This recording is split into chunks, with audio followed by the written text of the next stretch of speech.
Hello students, question क्या दे रखा हुआ है, show that any positive integer is in the form of 3q और 3q+1 और 3q+2 for some integer q। अब देखो, इसको मन से अगर यूक्लिड डिवीजन लेमा अगर आपने समझा है तो दुनिया के अगर सारे नंबर को अगर हम 3 से डिवाइड करते हैं, 3 से डिवाइड करते हैं तो क्या होगा, 3 से डिवाइड करने पे उसका मैक्सिमम रिमाइंडर कितना आ सकता है बेटा 2 और मिनिमम रिमाइंडर कितना आ सकता है 0। मान लो मैंने बोला 3 को 3 से डिवाइड करो, रिमाइंडर कितना आया बेटा 0, तो क्या मैं इसको, और फिर 4 को 3 से डिवाइड करो तो रिमाइंडर कितना आएगा 1 आएगा, 5 को अगर 3 से डिवाइड करोगे तो रिमाइंडर कितना आएगा 2 आएगा, फिर 6 से 3 को डिवाइड करोगे क्या आएगा 0 रिमाइंडर आएगा, फिर 7 को 3 से डिवाइड करोगे रिमाइंडर 1 आएगा, 8 को 3 से डिवाइड करोगे तो कितना आएगा बेटा,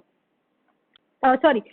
5 6 7 8, 8 को अगर 3 से डिवाइड करोगे तो रिमाइंडर कितना आएगा 2। तो अब यहाँ पर देख सकते हो कि कोई भी नंबर दुनिया का जब हम 3 से डिवाइड करें, ये क्या 3 से जब डिवाइड करें तो रिमाइंडर कितना आ रहा है, सिर्फ 0 1 2 3 आ रहा है। तो अब इसको हम एग्जाम में अगर आता है तो इसको लिखते कैसे, इसको हम ऐसे लिखते हैं, let A B any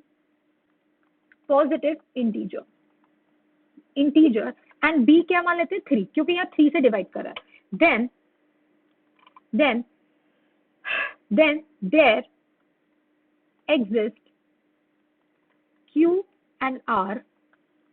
such that, ये हम यूक्लिड डिवीजन लेमा लिख रहे हैं,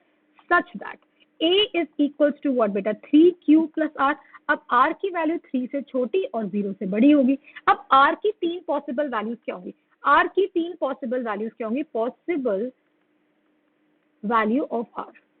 पॉसिबल वैल्यू ऑफ r होगी बेटा 0 1 और 2। तो यहाँ पर जब हम केस 1 लेंगे, जब r is equal to 0, case 1 right, तो a किस तरह का नंबर होगा बेटा 3q। केस 2 की बात करेंगे तो केस 2 क्या होगा, when r is equal to 1, तो a की वैल्यू कितनी आएगी बेटा 3q+1। या फिर हम केस 3 लेंगे तो केस 3 क्या होगी, r की वैल्यू 2 लेंगे राइट, तो ये a की वैल्यू कितनी आएगी 3q+2। तो इसका मतलब ये है कि दुनिया के अगर हम किसी भी नंबर को, किसी भी पॉजिटिव इंटीजर को 3 से डिवाइड करते हैं तो क्या होगा बेटा, या रिमाइंडर 0 आएगा, या रिमाइंडर 1 आएगा, या रिमाइंडर 2 आएगा। तो उसको हम किस किस फॉर्म में लिख सकते हैं, 3q, 3q+1 and 3q+2। Hopefully आपको बेटा ये चीज समझ में आई होगी। Thank you so much.